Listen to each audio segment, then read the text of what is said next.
Hello everyone.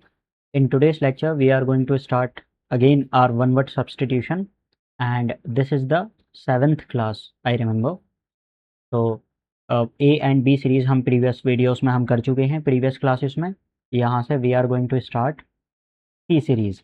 तो there will be some words in this class and इसके बाद में हम D शुरू करेंगे and then D E F G H I et cetera चलता रहेगा ये. So let's begin. In today's lecture, this is the 76th word. 76 में इसकी जो pronunciation है that is compare.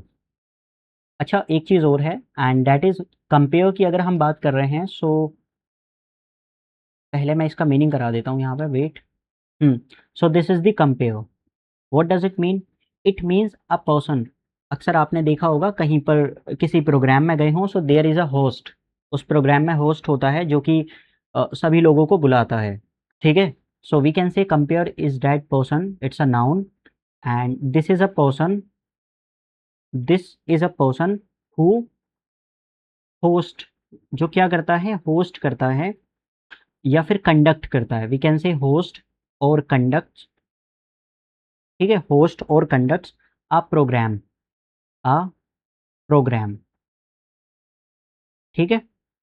So this is a person who hosts and conducts a program. That person is called compare. For example, यहाँ पर example है usage इसका. The compare welcomed the guest and introduced the chief guest. तो अक्सर किसी भी party में किसी फंक्शन में हम जाते हैं, किसी प्रोग्राम में जाते हैं, तो वहाँ पे कौन होते हैं? एक गेस्ट होते हैं या चीफ गेस्ट होते हैं. ठीक है. हर जगह पर होता है. तो एक पर्सन आपने देखा होगा पोडियम पर खड़े होकर सभी के नेम को कॉल आउट करता है. उस पर्सन को ही उसका जो टेक्निकल नेम है that person is called compare. ठीक है ना. उस पर्सन को ही हम कंपेयर कहते हैं. बाकी बहुत सारे लोग होस्ट बोल देते हैं इसको. होस्ट भी कह सकते हैं but that person is called actually compare. उसका जो टेक्निकल नेम है. इस कंपेयर से आप कंफ्यूज मत होना. There are two terms in English. एक तो यही जो हमने बात की है कंपेयर. COMPERE. ठीक है. And another one is this COMPARE. दोनों में डिफरेंस है अगर आप स्पेलिंग की बात करें. देखिए यहाँ पर PERE है एंड यहाँ पर PARE है. ये कंपेयर कौन होता है? ये कंपेयर होता है जब हम दो चीज़ों का क्या करते हैं? कंपैरिजन करते हैं. जब दो चीज़ों की तुलना करते हैं. हिंदी में हम कंपेयर करते हैं ना कि आपके पास में बुक्स ज़्यादा हैं या मेरे पास में बुक्स ज़्यादा हैं, आप अच्छे हैं या मैं अच्छा हूँ. तो ये जो तुलना कर रहे हैं हम किसी भी इंटेलिजेंस की हो सकती है, खूबसूरती की हो सकती है, it could be anything. That word is this जो हम कंपेयर यूज़ करते हैं. ठीक है ना. ये अलग है and this is a noun. ये अलग है जो पर्सन होस्ट करता है. तो अगर आप इसको टेक्निकल टर्म में याद करने की इतनी बड़ी डेफिनेशन ना चाहें कि यार मुझे इतना बड़ा, पहली बात तो ये अंडरस्टैंड होना चाहिए. हर एक वर्ड का पर्टिकुलर एक कॉन्टेक्स्ट होता है, उसका एक मीनिंग होता है. तो पहली चीज़ तो आपको ये पता होना चाहिए कि this person, who is that person. So a person जो कि होस्ट करता है या कंडक्ट करता है किसी प्रोग्राम को. इतना बड़ा. अब ये डेफिनेशन देखने के बाद आपको समझ आ गई कि अच्छा ये पर्सन को हम एक्चुअल में कभी भी आपके जहन में पर्सन याद आए जो पोडियम पर खड़ा होता है वो कंपेयर होता है. तो ये ना चाहें तो एक वर्ड से हम सभी लोग रूबरू होते हैं और वो होता है होस्ट. तो आप चाहें तो इसको इस टाइप से आप कह सकते हैं. सो ये दोनों दोनों क्या हो जाएंगे? दोनों ही सिनोनिम हो जाएंगे. कंपेयर ही होस्ट होता है, होस्ट ही कंपेयर होता है, एक तरह से अगर आप देखें तो. ठीक है ना. सो नेक्स्ट वर्ड इज कैटलॉग. आपको याद हो कल हम लोग एक क्लास कर रहे थे जिसमें कि बी ऑनर्स का पेपर था जिसमें एक वन वर्ड सब्सटीट्यूशन दिया गया था कि arrangement of books, arrangement of things, arrangement of एक लिस्ट होती है ना. इस टाइप से एक उस वहाँ पर दिया गया था. एंड बीए का पेपर था वो बी ऑनर्स में. तो वन वर्ड सब्सटीट्यूशन में ये काफ़ी बार पूछा जाता है ये वर्ड. अगर हम ये ना करें तो इसकी स्पेलिंग एक और होती है. आप चाहें तो आप ये कह सकते हैं. अदरवाइज शॉर्ट फॉर्म में मॉडर्न इंग्लिश जो है ना इसको कैटलॉग इस टाइप से लिखती है. मैं यहाँ पे करा देता हूँ. CATALOG. ठीक है. ये भी कैटलॉग ही होता है. तो दोनों ही एक दूसरे के स्पेलिंग का डिफरेंस है, बाकी मीनिंग दोनों का सेम ही है. मॉडर्न इंग्लिश इसको प्रेफर करती है ये वाले कैटलॉग को एंड जो ओल्ड है इंग्लिश वो ये कह सकते हैं कैटलॉग को. और ये क्वेश्चन बार बार एग्जाम्स में पूछा जाता है, वन वर्ड में पूछा जाता है. इसकी खास बात ये रहती है जो कि हम क्लास कर रहे थे उसमें आपने एग्जाम्पल देखा ही होगा. जो एक लिस्ट है ना, एक सिक्वेंस ऑफ लिस्ट. तो व्हाट डज इट मीन? अगर ये क्वेश्चन दिखाई देता है what does it mean? It means we can say systematic. Systematic किसी भी चीज़ की क्या होती है? सिस्टमैटिक लिस्ट है, सीक्वेंस है. जैसे आप क्या करते हैं, कभी भी आप मार्केट जाते हैं तो बहुत सारे लोग हम में से क्या करते हैं, एक पेपर पर लिख लेते हैं, सीक्वेंस में बना लेते हैं, लिस्ट बना लेते हैं कि ये हमें सब्जी लानी है, ये चीज़ें लेकर आनी है। तो it's a kind of that we can say कि कैटलॉग क्या है, एक सिस्टमैटिक लिस्ट है। अब सिस्टमैटिक लिस्ट है तो किस चीज़ की है, सिस्टमैटिक लिस्ट ऑफ या तो किताबों की हो सकती है, बुक्स की हो सकती है। एक बात बताइए, जैसे कभी आप मौलाना आज़ाद लाइब्रेरी जाएँगे, जो एएमयू की मौलाना आज़ाद लाइब्रेरी है ना, तो वहाँ पूरे कैटलॉग बने हैं। अब हो सकता है मुझे अपनी एमबीए की बुक्स की ज़रूरत हो सकता है आप साइकोलॉजी से बीए कर रहे हो तो आपको साइकोलॉजी की ज़रूरत हो, है ना, बुक्स की। कोई पर्सन है जो इंजीनियरिंग बैकग्राउंड से है, उसको इंजीनियरिंग की बुक्स की ज़रूरत है। तो अगर हम सब की सब क्या कर देंगे, मिक्स कर देंगे, पज़ल फॉर्म में लगा देंगे, बहुत डिफ़िकल्टी होगी उसको फाइंड आउट करने के लिए। इसी वजह से लाइब्रेरीज़ में क्या होते हैं, कैटलॉग्स होते हैं कि ये जो बुक्स हैं यहाँ पर जितनी भी लिखी हैं, इवन वहाँ पर तो ये भी है कि ए से, अगर कोई राइटर है तो उसका ए से स्टार्ट हो रहा है, तो जितनी भी बुक्स होंगी ना वो सीक्वेंस में ए से ही शुरू होंगी। अगर कोई बी से है तो बी से ही शुरू होंगी, ताकि फाइंड आउट करने में जो है ना ईज़ी पड़े, चीज़ों को ईज़ी रहे। ठीक? तो वही चीज़ है सिस्टमैटिक लिस्ट ऑफ बुक्स, यानी कि किसी बुक्स की हो सकती है या वी कैन से प्रोडक्ट्स की। आप मार्केट गए हैं, किसी भी मॉल गए होंगे तो वहाँ पे आपने देखा होगा, अगर वहाँ सोप रखे हैं, साबुन रखे हैं तो सबके सब एक शेल्फ में क्या होते हैं, सब साबुन ही होते हैं, ताकि डिफ़िकल्टी ना हो कस्टमर को परचेज़ करने में, है ना? अगर कहीं पर शैम्पू रखे हैं तो सबके सब शैम्पू ही होते हैं। सो वो एक काइंड ऑफ कैटलॉग है, वो एक आपको ज़िंदा एग्ज़ाम्पल दिख जाएगा किसी भी मॉल में आप जाते हैं तो। तो we can say systematic list of books, किताबों की हो सकता है, कोई भी प्रोडक्ट का हो सकता है, और आप चाहें तो any other item, it can be anything, it could be anything, any other item is called catalogue items. तो जब भी आप वोकैब्युलरी पढ़ते हैं, जब भी आप इंग्लिश के वर्ड्स पढ़ते हैं, तो इसको रटने के तौर पे नहीं, इसको जो है अपनी एग्जाम्पल, अपनी ज़िंदगी की जोड़ने से कोशिश किया करो। जैसा अभी मैंने आपको एग्जाम्पल बताया, कितना प्यारा एग्जाम्पल है, मॉल में आप गए होंगे, तो आपने देखा होगा ना वहाँ पर अगर शैम्पू हैं तो सबके सब शैम्पू ही होंगे। जैसे मैगी है, अक्सर मैं मैगी परचेज़ करने के लिए जाता हूँ, तो वहाँ मैगी के कई सारी वैराइटीज़ होती हैं कि यहाँ पर ये मैगी है या नूडल्स है, या यहाँ ₹5 वाली हैं, यहाँ पर 10 वाली रखी हैं, यहाँ 50 वाली हैं, ये बड़े पैकेट हैं। So that kind of catalogue, जहाँ सिस्टमैटिक वे में हमने लगा दिया है चीज़ों को, कि अब आपके ऊपर है, ताकि आपको परेशानी ना हो चीज़ों को फाइंड आउट करने में।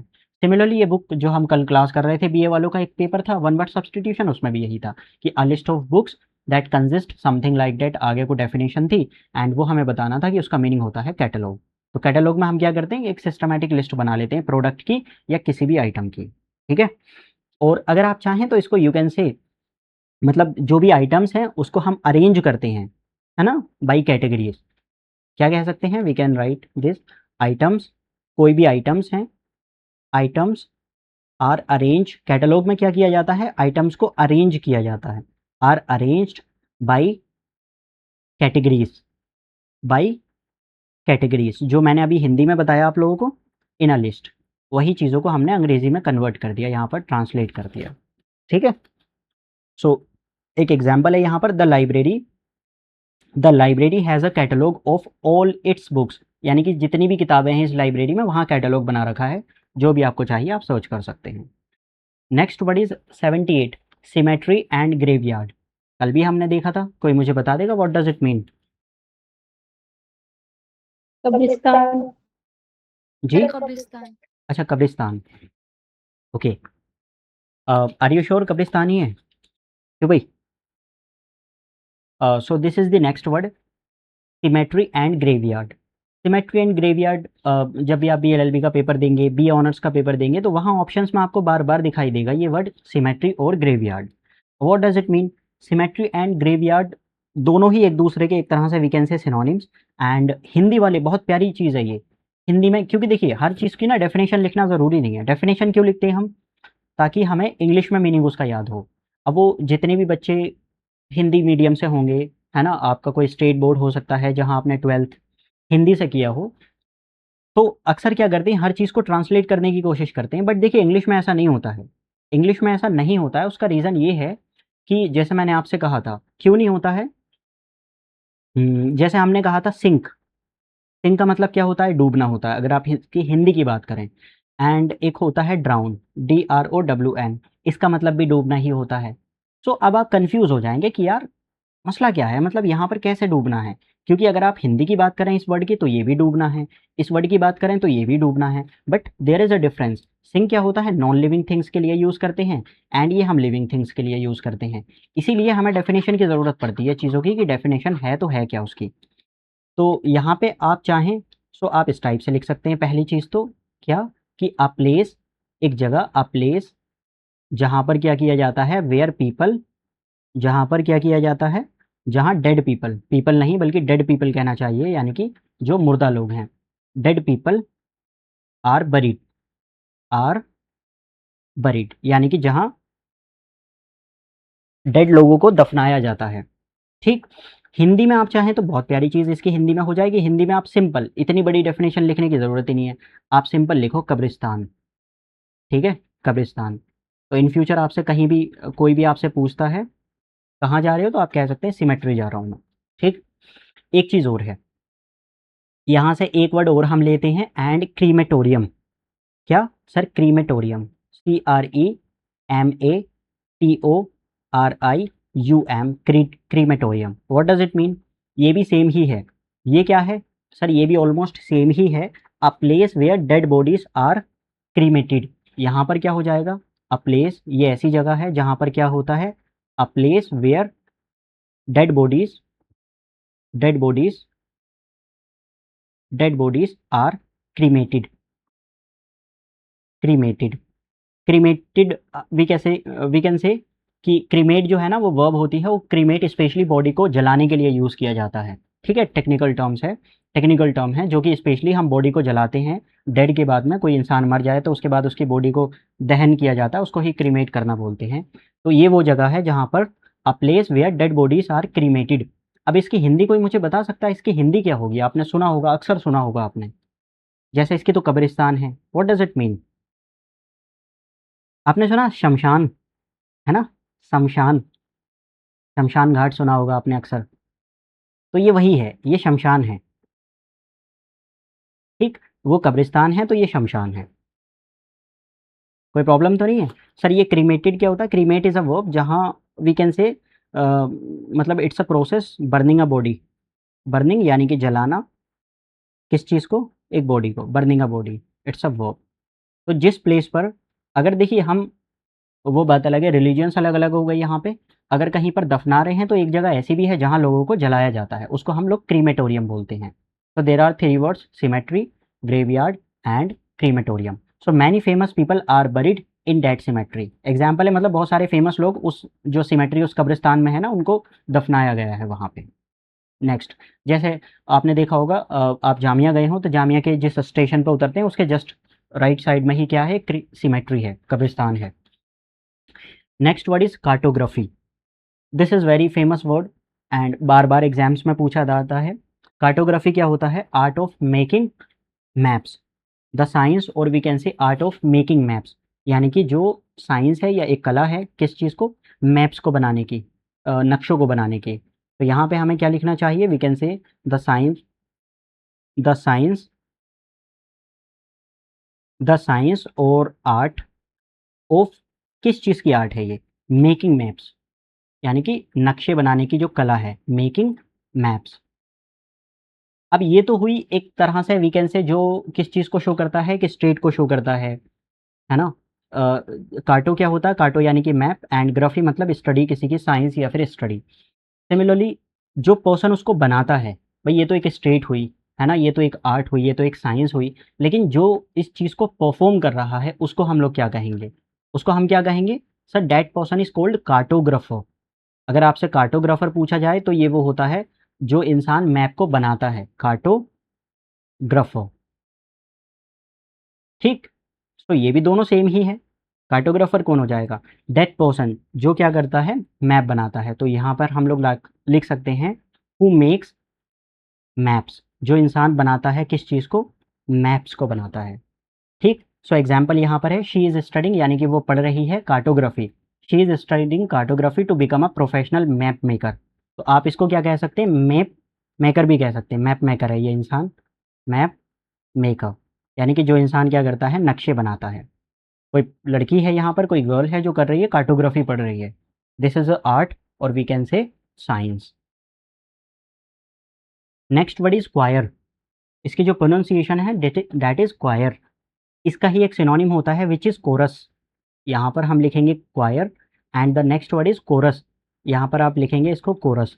दोनों ही एक दूसरे के सिनोनिम हो जाएंगे एंड इन दोनों का मतलब होता है क्वायर या फिर chorus, a group of singers जो एक साथ, है ना, टुगेदर आर सिंगिंग, जो एक साथ गाते हैं उसको ही हम कहते हैं क्वायर। और जैसे असेंबली, स्कूल में असेंबली होती है ना, स्टार्टिंग में क्रिश्चियन स्कूल्स में आपने देखा होगा, तो वो क्वायर ही होता है, उसको क्वायर ही बोलते हैं आप, जहाँ सबके सब लोग एक साथ हिम्न गा रहे होते हैं या आपकी प्रे जो भी आप कर रहे हैं, तो that is called choir. Choir मतलब a group of singers. Group है किस चीज़ का है? सिंगर्स का है, अ ग्रुप ऑफ सिंगर्स। तो यहाँ पे हम लिख सकते हैं ग्रुप ऑफ सिंगर्स। ये वर्ड जितने भी हैं आपको ऑप्शंस में दिखाई देंगे, ऑप्शंस के थ्रू आपको एलिमिनेट करना पड़ेगा। आप इसके यूज़ की बात करें, मैं आपको करा रहा था कल, तो आप पज़ल हो रहे थे थोड़ा सा कि अरे यार सर ये तो काफ़ी कॉम्प्लेक्स हो रहा है, काफ़ी पज़ल हो रही हैं चीज़ें, इसीलिए मैं आपको वन बाय वन पहले वर्ड करा रहा हूँ, उसके बाद हम जंप करेंगे अपने क्वेश्चंस पर कि ये क्वेश्चन में कैसे पूछे जाते हैं। जैसे ये एग्जाम्पल था, तो ये क्या था, हमारे ऑप्शन में दिया गया था, तो हमें एलिमिनेट करना था वहाँ पे। ऐसे ही यहाँ पर हो जाएगा क्वायर और chorus, a group of singers. एक और इस जैसा ही एक वर्ड होता है बैंड। शायद आपने म्यूजिशियन का बैंड होता है ना? तो आपने एक वर्ड और सुना होगा बैंड। अगर नहीं सुना तो मैं आपको बता देता हूँ। ये जैसे यहाँ हम सिंगर्स के ग्रुप को बोल रहे हैं, यहाँ पर अ ग्रुप ऑफ सिंगर्स है। यहाँ पर ग्रुप किसका हो जाएगा? जो म्यूजिकल इंस्ट्रूमेंट प्ले करते हैं एक साथ लोग। किसी भी स्टेज पे आपने देखा हो ना, बहुत सारे, कुछ लोग तबला बजा रहे हैं, कुछ लोग बहुत सारी चीज़ें इंस्ट्रूमेंटल, मतलब बहुत सारे इंस्ट्रूमेंट होते हैं वहाँ पर, वो सब के सब का जो ग्रुप है उसको हम लोग बैंड कहते हैं। ठीक है? तो बैंड क्या हो जाएगा? अ group of playing musical instrument people. या इतना नहीं लिखें तो आप चाहें तो we can say a group of, group तो है ही ये भी, अ ग्रुप ऑफ। अब ये ग्रुप है तो किसका है? प्लेइंग, यानी कि जो प्ले कर रहे हैं किस चीज़ को? Playing musical instrument, musical instrument, instruments.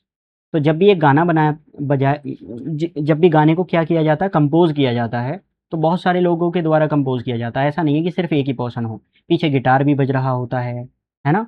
पीछे बहुत सारी चीज़ें होती हैं वहाँ पे। तो यही हो जाएगा, band is called a group of playing musical instrument and choir और कोरस कौन होते हैं? Group of singers. तो जैसे एग्जाम्पल है द क्वायर सैंग, ये आप जानते हैं, इसको भी मैं करा देता हूँ। देखिए, ये फॉर्म पूछी जाती है इसकी वर्ब की। 3 फॉर्म्स होती हैं because this is an irregular verb.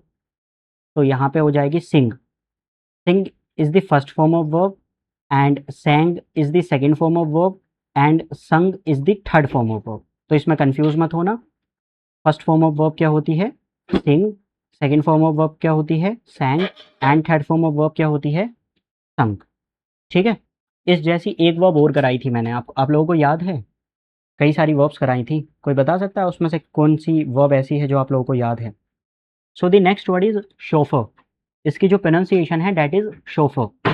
आपको लग रहा होगा यहाँ पर चोफर लिखा हुआ है, बट एक्चुअल में दिस इज़ कॉल्ड शोफर। अब इसका मतलब क्या होता है? It's a private driver. बहुत ज़्यादा नहीं है, सिर्फ आप कह सकते हैं प्राइवेट ड्राइवर। प्राइवेट, किसी भी पर्सन का प्राइवेट ड्राइवर, प्राइवेट ड्राइवर, इतना ही है, इससे के अलावा कुछ भी नहीं है। अब सर ड्राइवर तो होता ही है, फिर हमें शोफर की क्या ज़रूरत है? बट ड्राइवर तो होता ही है ना हर पर्सन को। अब driver is a general and common term. Driver is any person. आप कार को ड्राइव कर रहे हैं, आप गाड़ी को ड्राइव कर रहे हैं, आप ट्रक को ड्राइव कर रहे हैं, कोई भी पर्सन है जो ड्राइवर हो सकता है। लेकिन किसी का प्रोफेशन ही ड्राइविंग है। मतलब हो सकता है कि हमने अपने घर पे क्या कर लिया, किसी शोफर को हायर कर लिया, किस लिए? ताकि हमारी वो कार को चला सके। तो उस पर्सन को हम कहते हैं शोफर। प्राइवेट ड्राइवर आप कह सकते हैं, बाकी ड्राइवर भी कह सकते हैं। इसकी जो सिनोनिम हो जाएगा ड्राइवर ही है। तो ड्राइवर को ही शोफर कहते हैं और शोफर को ही ड्राइवर कह सकते हैं। डीप में हमें जाने की ज़रूरत नहीं है। Driver is a very common term. आप हैं, आप भी क्या हो सकते हैं? अगर किसी गाड़ी को रन कर रहे हैं तो मैं कहूँगा कि ज़ाहिर-सी बात है आप भी एक ड्राइवर हैं। ठीक है ना? लेकिन एक स्पेशली जो पर्सन ही जिसका काम ही क्या है? ड्राइव करना है ब गाड़ियों को, उसके लिए हम लोग शोफर यूज़ करते हैं। तो यहाँ पे एग्ज़ाम्पल है द बिज़नेसमैन ने हायर किया किसको? एक शोफर को। किस लिए? To drive him to meetings, यानी कि ताकि वो पर्सन जो है उसको अपने ऑफ़िस तक छोड़ कर आए और जहाँ पर भी उसकी मीटिंग्स होती हैं वहाँ के लिए। Next word is covey. This is a very important word. Why? Because यहाँ पे बहुत सारी चीज़ें आपको सीखने के लिए मिलेंगी कॉवी। देखिए, it's a group of birds. क्या होता है? ग्रुप ऑफ वर्ड्स होता है, ग्रुप ऑफ बर्ड्स। अब कौन से ग्रुप हैं? यहाँ पे हमें लिखना चाहिए अ ग्रुप ऑफ। ये किस चीज़ का ग्रुप है? अ ग्रुप ऑफ वर्ड्स। देखिए, ये जो वर्ड्स हैं ना, जो मैं आपको करा रहा हूँ, जैसे यहाँ पर ग्रुप वाले जितने भी हैं, ये आपको सिर्फ और सिर्फ इंग्लिश में दिखाई नहीं देंगे। ये आपको एनालॉजी के जो क्वेश्चंस होते हैं, जो रीजनिंग में आते हैं, वहाँ पे आपको दिखते हैं। वहाँ आपको तालमेल बिठाना होता है इनमें, एनालॉजी में। समझ रहे हैं आप? तो वहाँ पे हो सकता है कि यहाँ क्या करते हैं, जैसे अक्सर हर साल क्वेश्चंस आते हैं, इस साल भी आए थे। बीएलएलबी में और बीए में दोनों में ही जो रीजनिंग के क्वेश्चन आते हैं, ये इंग्लिश जो है ना, वो रीजनिंग में मिली होती है। वहाँ आपको बताना होता है। अ, हो सकता है कहीं पर एक जगह मेल मेल बर्ड हो तो यहाँ पर फीमेल बर्ड की बात करेंगे। अगर यहाँ मेल एनिमल है तो यहाँ पर फीमेल एनिमल का। इस टाइप से आपस में क्या होता है, रिलेशन होता है, जिसको हम एनालॉजी बोलते हैं। किसी ना किसी तरह से उसमें क्या है, रिलेशन है। तो वहाँ पे आपको ये वर्ड्स दिखाई देंगे अक्सर। कवि क्या होता है? अ ग्रुप ऑफ वर्ड्स। अब ये वर्ड्स मतलब ग्रुप है तो किसका है? स्पेशली क्वेल्स के वर्ड को हम लोग बोलते हैं अ ग्रुप ऑफ वर्ड। अब ये किस चीज़ का? क्वेल का। QUAILS। आई थिंक स्पेलिंग सही होगी यहाँ पर। सिर्फ हमने ये पढ़ा, ये तो है ही। बहुत इंपॉर्टेंट हैं जो बार बार आपके एग्जाम में अक्सर पूछे जाते हैं, कौन कौन से हैं वो भी मैं आपका करा देता हूँ। जैसे आपको याद होगा तो आपसे अक्सर पूछा जाता है फ्लोक, है ना? फ्लोक पूछा जाता है। और कौन सा होता है फ्लोक के साथ साथ? आपने सुना होगा हर्ड। हर्ड किसके ग्रुप को कहते हैं? हर्ड भी नहीं तो फिर आपने सुना होगा पैक। पैक भी किसी का ग्रुप होता है। पैक के साथ साथ आपने सुना होगा स्कूल। स्कूल आप हम बोलते हैं अक्सर। एंड स्कूल के साथ साथ स्कूल किसके ग्रुप को कहते हैं? याद है? किसी को पता है? पीवाईक्यू के ही क्वेश्चन हैं ये सब के सब, आपके एग्जाम में आए हैं। सर फिश के ग्रुप को बोलते एग्जैक्टली, हैं। फिश के ग्रुप को बोलते हैं। एंड एक और होता है विच इज पैक। PAC के पैक। पैक किसके ग्रुप को कहा जाता है? तो ये वन बाई वन हमने लिख लिए। अब ये फ्लोक किसके ग्रुप को कहते हैं? अ ग्रुप ऑफ बर्ड्स और शीप। यानी कि ग्रुप है किसका? या तो बर्ड्स का, पक्षियों के ग्रुप को भी कहते हैं ग्रुप ऑफ बर्ड्स, और शीप। ठीक है, SHEPP शीप। शीप की जो प्लूरल फॉर्म होती है वो भी शीप ही होती है। जैसे यहाँ पे मैं करा देता हूँ, जो शीप है, शीप की जो प्लूरल फॉर्म है वो भी, प्लूरल वर्ड इसके लिए शीप ही होता है। जैसे फिश है तो फिश का भी प्लूरल क्या होता है? फिश ही होता है। ठीक है, ये सिंगुलर है एंड ये प्लूरल है। हर्ड क्या होता है? What is heard? हर्ड किसके ग्रुप को कहते हैं? सर कैटल का। Group of cattle, group of cattle. या फिर एलिफेंट, जो हाथियों का ग्रुप होता है, एलिफेंट्स। या फिर और किसका? डियर, जो डियर का ग्रुप है। इन सभी के ग्रुप को हम लोग हर्ड कहते हैं। ठीक है। पैक किसके ग्रुप को कहा जाता है? डॉग, जितने भी डॉग्स होते हैं उनके ग्रुप को। या फिर वॉल्व्स, जो भेड़िए होते हैं, वॉल्व्स, इनको हम लोग कहते हैं पैक। एंड जो स्कूल है वो किसके ग्रुप को कहा जाता है? SCH, SSCH। अरे यार गलती कर दी यहाँ पर, एक सेकेंड। स्कूल,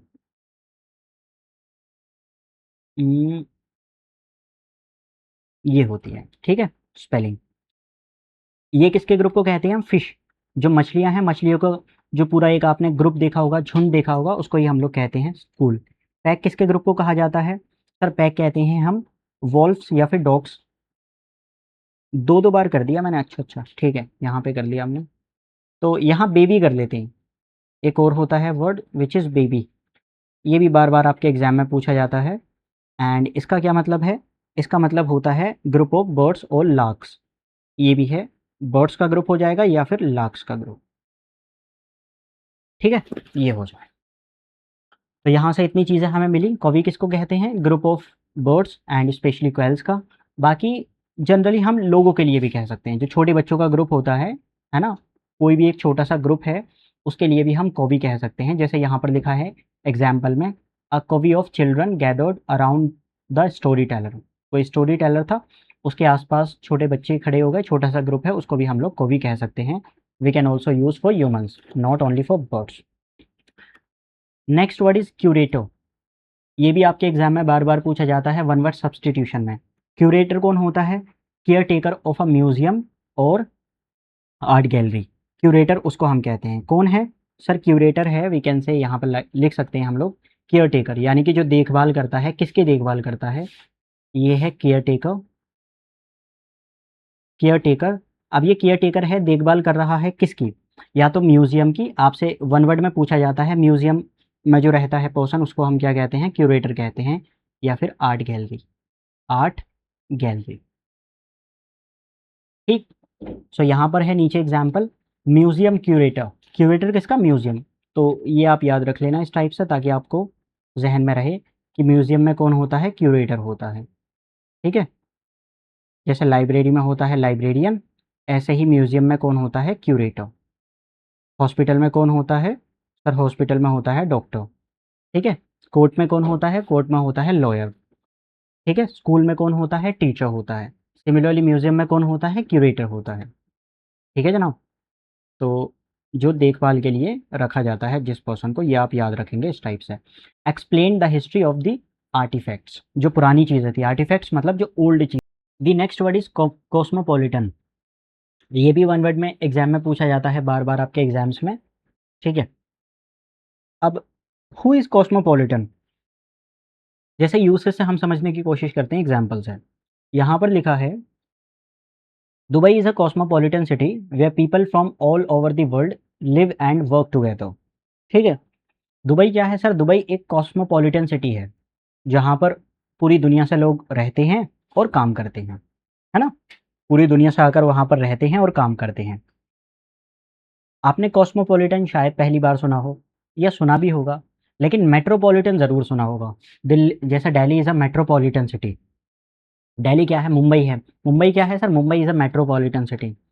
तो उसी से मिलकर अभी हम देखते हैं, पहले हम समझने की कोशिश करते हैं जो हमने एग्जाम में आई मीन आपने सुना होगा वर्ड, कौन सा, मेट्रोपॉलिटन। मैं लिखता हूँ यहाँ पर मेट्रोपॉलिटन, मेट्रोपॉलिटन। अब सर ये व्हाट इज़ मेट्रोपॉलिटन, जैसे मुंबई है, दिल्ली है, कोलकाता है, ये सब के सब मेट्रोपॉलिटन सिटीज़ हैं। क्या हो जाएगा, जो कि एक बड़ी सिटी है, लार्ज सिटी। तो metropolitan word is related to a large city, so we can write here relating relating relating to a large city। ये किस चीज़ से मिलकर बना है सर, ये रिलेटेड है लार्ज सिटी से रिलेटेड, ये जो वर्ड है। सिमिलरली कॉस्मोपॉलिटन क्या हो जाएगा, कॉस्मोपॉलिटन इज अ प्लेस और दैट पर्सन जो क्या करता है, जो बहुत आई मीन हम कह सकते हैं जो बहुत सारी कंट्रीज़ में घूमता है या बहुत सारे कल्चर में रहता है, उस पर्सन को भी हम कॉस्मोपॉलिटन कह सकते हैं। या एक प्लेस है जहाँ पर बहुत सारे कल्चर के लोग रहते हैं, बहुत सारी डिफरेंट डिफरेंट एथनिक ग्रुप के लोग रहते हैं, उसको भी हम कॉस्मोपॉलिटन कह सकते हैं।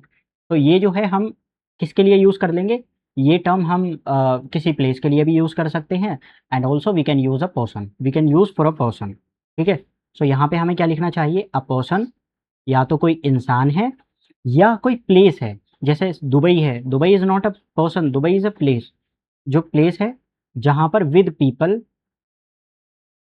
People from many cultures, from many cultures, from many cultures. ठीक है, so a place with people from many cultures is called cosmopolitan. Dubai है, दुबई में आप जानते हैं ना पूरी दुनिया से लोग आते हैं वहाँ पे, है ना, क्योंकि आई थिंक दुबई में टैक्स नहीं लगता है आपको, इनकम टैक्स नहीं है शायद वहाँ पर, तो सब के सब लोग इनकम टैक्स बचाने के लिए क्या करते हैं, दुबई में जाकर रहते हैं। Regardless of your sex, regardless of your ethnic, regardless of your gender, है ना, regardless of your religion, you are a Muslim, you are a Hindu, you are a Christian, है ना, कोई भी हो सकते हैं आप, जूस हो सकते हैं, सब के सब दुबई में आजकल प्रेफर कर रहे हैं। तो Dubai is a cosmopolitan city, जहाँ कहाँ है, बहुत सारे डिफरेंट कल्चर के लोग रहते हैं, एक साथ रहते हैं। और ऐसे ही सेम एक पर्सन हो जाएगा जो बहुत सारी कंट्रीज़, बहुत सारे डिफरेंट कल्चर में घूमता है, तो ये होगा। Next word is citadel, citadel से रिलेटेड ही एक वर्ड होता है कैसल, शायद आपने पढ़ा होगा, नहीं सुना होगा, कोई बात नहीं है, मैं लिखवा रहा हूँ यहाँ पर कैसल। दोनों ही एक दूसरे के सिनोनिम हैं, चाहे आप सीटाडेल की बात करें, चाहे आप कैसल की बात करें।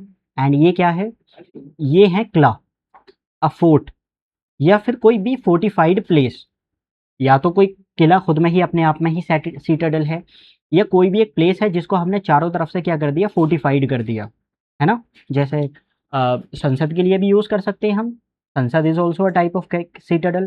भाई संसद में अगर आप देखें जो क्या है हमारी संसद है वो क्या है, चारों तरफ से आप वहाँ नहीं, परिंदा भी पर नहीं मार सकता, चारों तरफ से इन लोगों ने क्या कर रखा है, सिक्योरिटी लगा रखी है।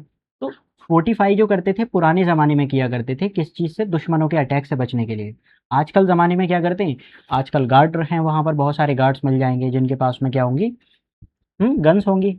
तो या तो खुद अपने आप में किले को हम कहते हैं सीटाडेल, या we can say a fortified place, a fortified place, fortified place, कोई भी जिसको सिक्योर्ड प्लेस भी कह सकते हैं सीटाडेल। ठीक है, जैसे यहाँ पर एग्जाम्पल है द एंशियंट सिटाडेल, यानी कि जो पुराने किले हैं, स्टिल स्टैंड्स ऑन द हिल। आप आगरा गए हो तो आगरा में भी आपने देखा होगा किला है, आप अजमेर गए हो तो अजमेर में भी किला है, अजमेर में है या आमेर का किला, आई थिंक वहाँ पर ये आप वहाँ पे गए हों। एक और है जयपुर। तो सबके सब जितने भी किले हैं ना आजकल आपको कहाँ दिखाई देंगे, सबके सब हिल पर दिखाई देते हैं। तो citadel is a kind of we can say qila, एक फोर्टिफाइड प्लेस जो है।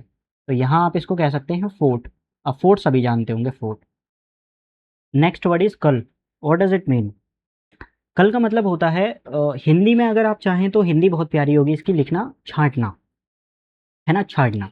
अब छाट रहे हैं तो हम किस चीज़ को छाट रहे हैं, इंग्लिश में इसी को सेम हम सेम डेफिनेशन को चेंज करते हैं, we can say remove. It's a verb and it means remove करना। आप क्या कर रहे हैं सर, आप रिमूव कर रहे हैं, रिमूव करना।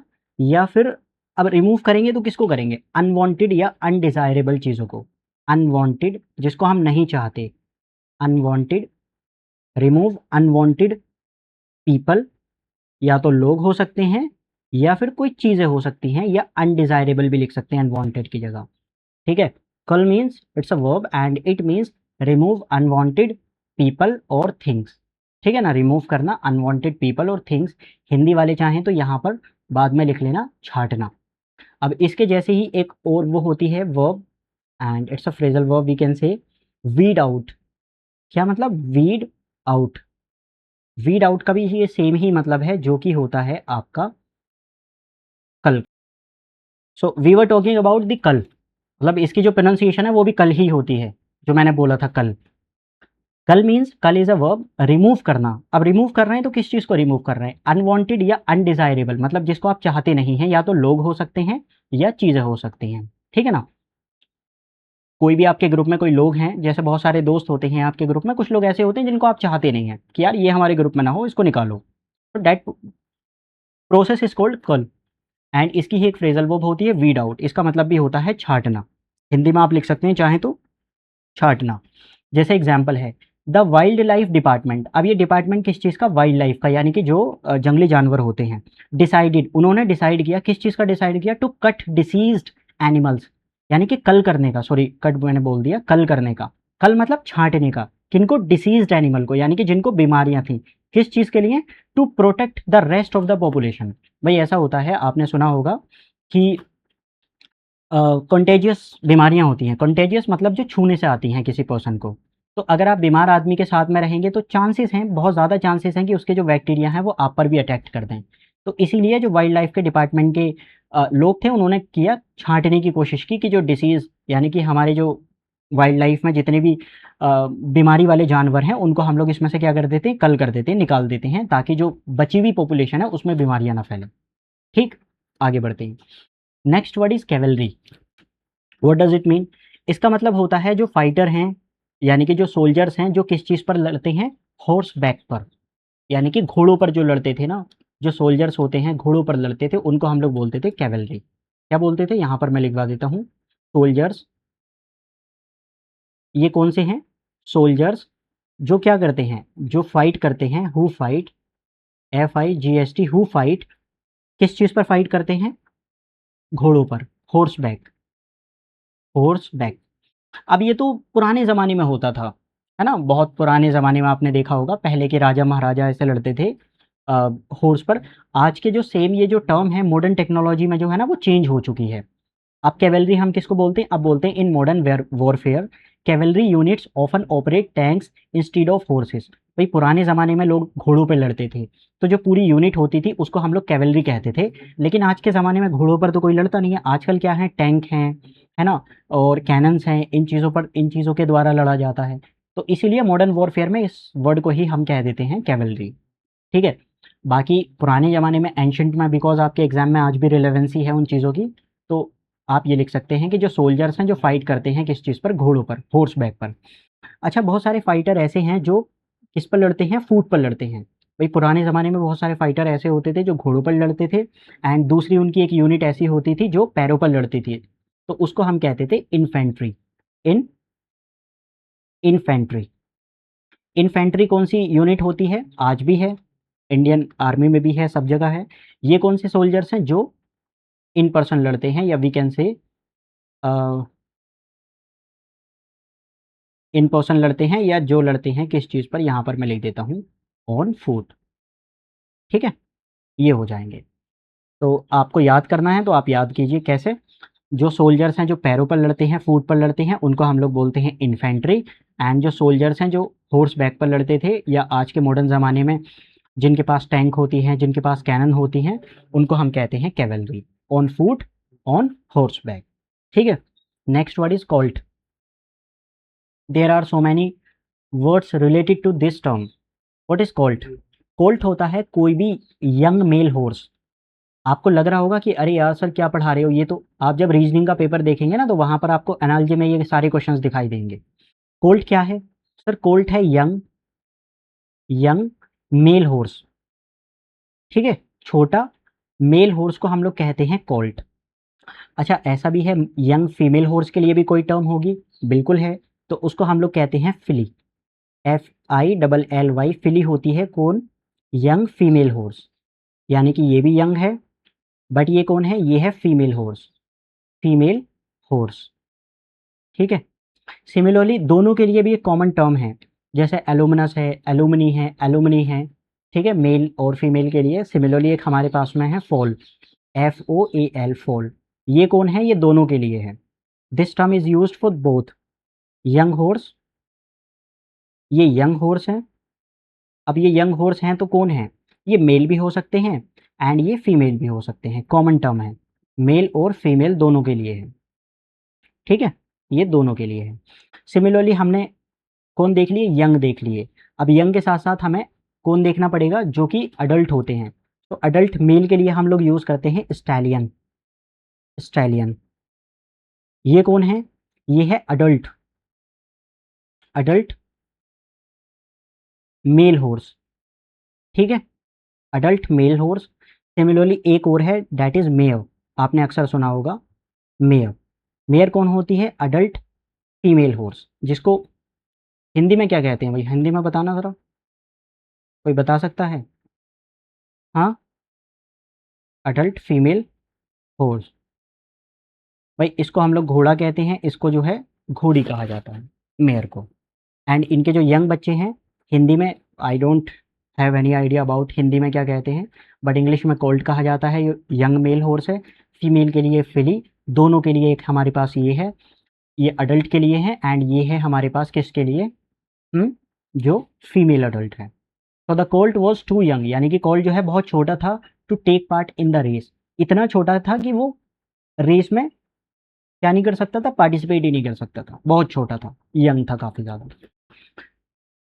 Okay, so next word is cynosure. What does it mean?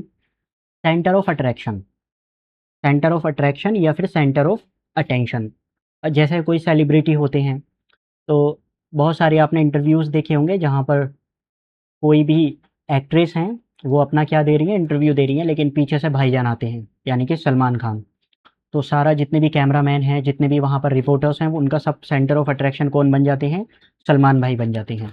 So cynosure we can say is the term which is used for center of attraction, center of attraction, attraction, center of attraction और attention, attention, ठीक है? ये हो जाएगा। जैसे यहाँ पर है कोई भी चीज़, ताजमहल है, ताजमहल भी एक साइनिस्योर ही है, यानी कि सेंटर ऑफ अट्रैक्शन है, ठीक है? अटेंशन का। नीचे एग्जाम्पल है, the newly built monument became the signature of the city. एक ऐसा बना दिया उन लोगों ने। बहुत सारी क्या होती हैं, स्टैचू होती हैं, वो सेंटर ऑफ अट्रैक्शन बनती हैं। तो this word is use for that.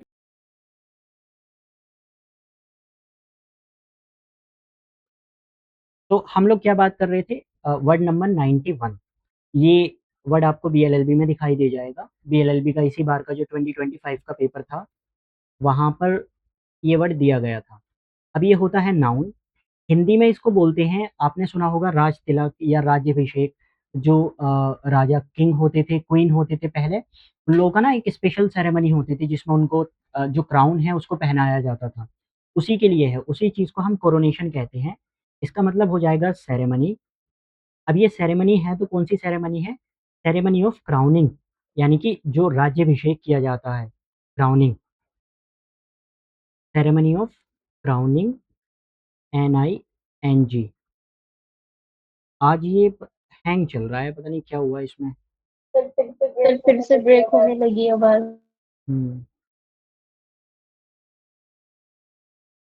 आवाज ब्रेक होने लगी ना, नेटवर्क का थोड़ा सा मौसम की वजह से हो रहा है। खैर मैं बोल भी नहीं रहा, अब बोल रहा हूँ मैं। सर शायद आपके साइड से थोड़ा नेटवर्क इशू हाँ, हो रहा है। नेटवर्क का इशू है यार थोड़ा सा ना, ये मौसम की वजह से आई थिंक वाईफाई में प्रॉब्लम हो रही है थोड़ी सी। चलिए खैर, हम बात कर रहे थे सेरेमनी। अब सेरेमनी है तो किस चीज़ की है? Ceremony of crowning a king और क्वीन, किसी किंग या फिर क्वीन की।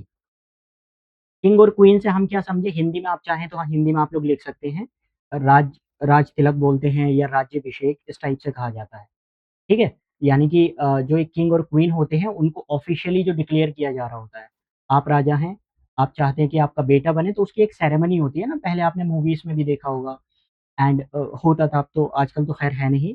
तो उसी चीज़ को हम लोग कोरोनेशन कहते हैं। ये 2025 इसी बार जो बीएलएलबी 2026 का जो पेपर हुआ था ना, वहाँ पर आपको ये वर्ड देखने के लिए मिलेगा। एक क्वेश्चन में बनाकर दिया था इन लोगों ने। तो यहाँ पर एग्जाम्पल है, the coronation of new king, यानी कि नया जो राजा है उनका कोरोनेशन, वही राज तिलक या राज्यभिषेक, was attended by leaders from around the world.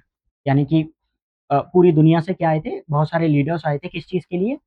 उस कोरोनेशन के लिए, राज तिलक के लिए। देखिए व्हाट इज कैंटोनमेंट, मैं बताता हूँ। यहाँ से भी एक क्वेश्चन है बीएलएलबी में। कैंटोनमेंट का मतलब होता है कोई भी मिलिट्री का परमानेंट स्टेशन या फिर एरिया जहाँ पर आर्मी रहती है, उसी को हम कैंटोनमेंट कहते हैं। यहीं से एक टर्म होती है कैंट, जो अक्सर आपने सुना होगा, मिलिट्री कैंट, वो यही है। तो what is this? It's a permanent area या फिर परमानेंट स्टेशन ऑफ किस चीज का? मिलिट्री का। तो we can write here a permanent. ये है क्या सर? ये है a permanent military, military, permanent military का स्टेशन। ठीक है, यानी कि जहां पर आर्मी वाले रहते हैं, या फिर उनका एरिया भी हम कह सकते हैं, मिलिट्री स्टेशन और एरिया। आप इसको याद कैसे करेंगे? आप सेम लिखेंगे इसको, एंड सिर्फ इस चीज को याद करेंगे आप। जब ये वर्ड आएगा आपके पास में, तो जहां जहां मैं हाईलाइट कर रहा हूँ, आपको ये जहन में होना चाहिए। क्या है? कैंटोनमेंट का मतलब होता है मिलिट्री का स्टेशन या फिर एरिया, परमानेंट वाला, जहां पर हमेशा वो लोग रहते हैं। ठीक है? जैसे यहाँ पर है ना, example says the soldiers return. Soldiers ने क्या किया? रिटर्न किया। कहाँ पर? कैंटोनमेंट में, आफ्टर द एक्सरसाइज।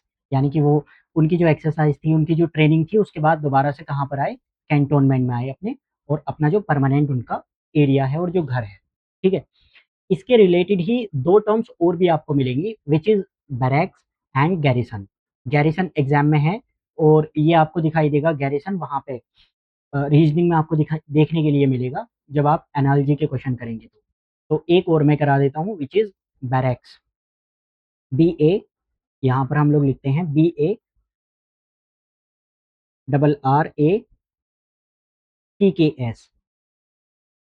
ठीक है?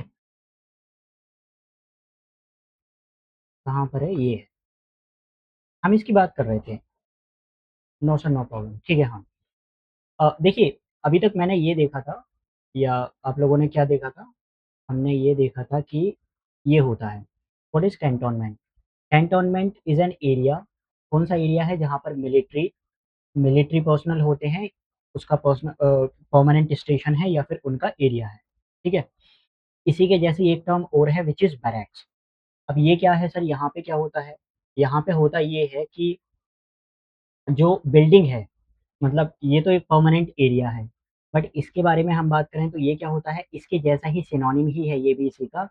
And this is a building, क्या है sir, this is a building, building यहाँ पे मैं लिख देता हूँ, दिस इज अ बिल्डिंग जहाँ पर सोल्जर्स रहते हैं, where soldiers live, where soldiers live, यानी कि जहाँ पर सोल्जर्स रहते हैं। एक चीज और है, and which is garrison, GARRISON, एक आपको ये टर्म देखने के लिए मिलेगी गैरिसन। इसका क्या मतलब होता है, इट मीन्स जहाँ पर सोल्जर्स का क्या होता है, एक स्टेशन होता है, ठीक है ना, यानी कि जहाँ पर सोल्जर्स को क्या किया जाता है, प्लेस किया जाता है। तो यहाँ पर हम लोग लिख सकते हैं सोल्जर्स स्टेशन,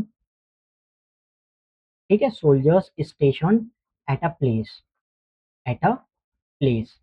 ये सब के सब जो है एक दूसरे के सिनोनिम बन जाएंगे, एंड ये जो है वो काफ़ी ज़्यादा इंपॉर्टेंट है आपके एग्जाम पॉइंट ऑफ व्यू से। Next word is clack, what is clack, clack means होता है अ ग्रुप ऑफ अपलोडर्स, जहाँ पर पैसे देकर भीड़ मंगाई जाती है, क्या है सर, इसका मतलब होता है अ ग्रुप। अब ये ग्रुप है तो किसका है, ये ग्रुप तो है ही लोगों का, बहुत सारे लोग होंगे। अ group of paid supporters, a group of paid supporters, ठीक है। अभी आप ये बताइए अबाउट इस चीज के बारे में कि हाँ ऐसा होता है, तो उस जो भीड़ है ना, पूरा ग्रुप है, उसको ही हम लोग फ्लैग बोलते हैं, ठीक है।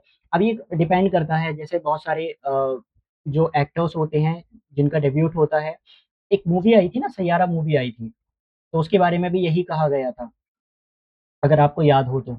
यही चीज तो कही जा रही थी ना सैयारा मूवी के बारे में भी, सर क्या, कि ये लोग जो हैं क्या कर रहे हैं, पैसे देकर भीड़ वो करवा रहे हैं, इस टाइप से ही था ना समथिंग, अगर आपको पता हो तो, ठीक है ना। तो क्लैक कौन है, claque is a group of paid supporters we can say. ये किसका ग्रुप है सर, ये है पेड सपोर्टर्स का ग्रुप है, जहाँ पैसे देकर भीड़ मंगाई जाती है, हम इस चीज़ को कह सकते हैं, ठीक है ना जनाब। तो चलिए आगे बढ़ते हैं हम। Next word is carcass, what does it mean, animal. Carcass का मतलब होता है जो एनिमल है, डेड एनिमल। मैं यहाँ पे लिख देता हूँ, मतलब बॉडी किसकी है sir, it's a body of dead animal.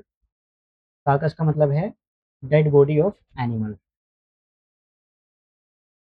Dead body तो है बट किसकी है, यहाँ पे मैं लिख सकता हूँ dead body of an animal, ठीक है, एनिमल। नेक्स्ट वर्ड इज, एक और होता है इसके ही जैसा, विच इज कॉप्स। सर ये कॉप्स का क्या मतलब है, CORPSE, ये होती है डेड बॉडी बट किसकी, ह्यूमन की, ठीक है ना। तो वी कैन से डेड बॉडी, डेड बॉडी किसकी है ये सर, डेड बॉडी है ये ह्यूमन बॉडी, मतलब आप यहाँ पे ह्यूमन लिख सकते हैं। कार्कस किसको बोलते हैं हम, कार्कस कहा जाता है एनिमल की किसी डेड बॉडी को, और जो मैन की होती है, ह्यूमन की होती है हम लोगों की, उसको हम लोग कहते हैं कोप्स बोलते हैं।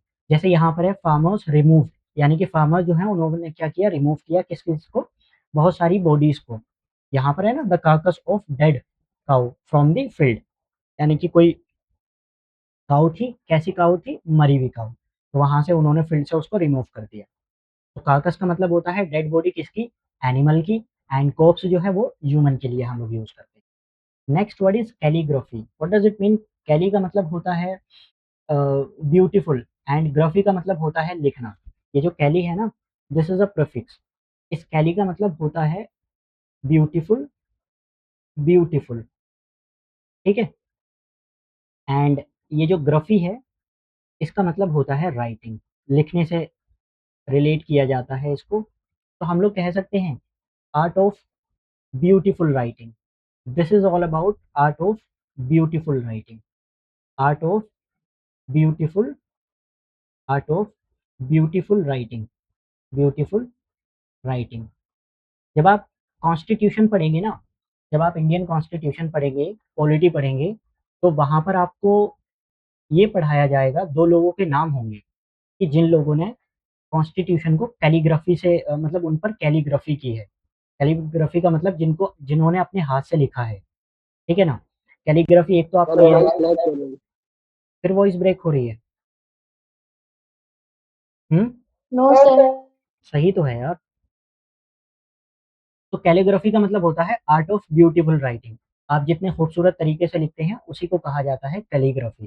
तो she won a prize for her beautiful calligraphy, यानी कि वो एक प्राइज को जीती किस लिए? For beautiful calligraphy. कैलीग्राफी को हम लोग लिख सकते हैं यहाँ पर राइटिंग, कैलीग्राफी हो जाएगा राइटिंग। ठीक है। अगर यहाँ पे ब्यूटीफुल है तो किसी इंसान की ऐसी भी तो होगी ना, बैड हैंड राइटिंग भी तो होगी, है ना? सो उस बैड हैंड राइटिंग के लिए हम लोग यूज करते हैं कैकोग्राफी। कैकोग्राफी, और ये इसी का ही एंटोनिम हो जाएगा। ये कैलीग्राफी का ही एंटोनिम होता है। यहाँ पर हम बात कर रहे हैं खूबसूरत राइटिंग की, आर्ट ऑफ ब्यूटीफुल राइटिंग। यहाँ पर हम बात करेंगे आर्ट ऑफ बैड राइटिंग। ठीक है। बैड स्पेलिंग है, आप किसी स्पेलिंग में बैड हैं, या फिर किस चीज़ में वी कैन से, मतलब स्पेलिंग में या फिर लिखने में, दोनों में ही बैड हो सकते हैं आप, उसी को हम कहते हैं। यहीं से मिलकर बनेगा कैलीग्राफर। कैलीग्राफर वो पर्सन हो जाएगा जो कैलीग्राफी करता है। ऑन द अदर साइड हम बात कर रहे थे यहाँ पर, ये कैलीग्राफी थी, यानी कि art of beautiful handwriting या फिर art of handwriting. And the second one is cacography, मतलब बैड हैंड राइटिंग या फिर you are bad at spellings. Similarly ये हो जाएगा कैकोग्राफी। आप ये देख पा रहे हैं, इसका आपको पिक्चर दिखाई दे रही होगी यहाँ पर, आप ये देखिए। Can you see this picture? ठीक है ना, ये जो है यहाँ पे। Yes sir. सो एक्चुअल में दिस इज कॉल्ड कैकोग्राफी। भाई यहाँ पर आप देखिए, अगर इस पिक्चर को आप देख पा रहे हैं तो कॉम्प्रीहेंड नहीं कर सकते इसमें कि लिखा क्या है यहाँ पर, है ना? यहाँ पर जो है ना, क्या है सर, ये हैंड राइटिंग ही इसकी बैड है, हम समझ ही नहीं पा रहे हैं, पता नहीं क्या लिखा है यहाँ पे। तो दिस इज कॉल्ड कैकोग्राफी। इसीलिए मैंने यहाँ पर पीछे किया था, ये कैकोग्राफी होता है ये। एंड ये जो है कैलीग्राफी। बहुत अच्छे से आप लिख रहे हैं, बहुत खूबसूरत से लिख रहे हैं, that would be cacography, sorry calligraphy, and this will be cacography. मुझे लगता है इसको एक्सप्लेन करने की यहाँ पे ज़रूरत नहीं है। तो जितने भी सी वाले वर्ड्स थे वो कंप्लीट हो चुके हैं। नेक्स्ट वाली जो क्लास होगी उसमें हम लोग शुरू करेंगे कौन से? डी वाले वर्ड शुरू करेंगे, और उसमें 20 टू 25 वर्ड्स हैं, ज़्यादा नहीं है। फिर ऐसे ही E D, E F W X Y Z, इस टाइप से हम लोग चलते रहेंगे। इससे क्या होगा सर? इससे ये होगा कि जो वन वर्ड सब्स्टिट्यूशन है वो हमारे कंप्लीट हो जाएंगे, एंड उसके बाद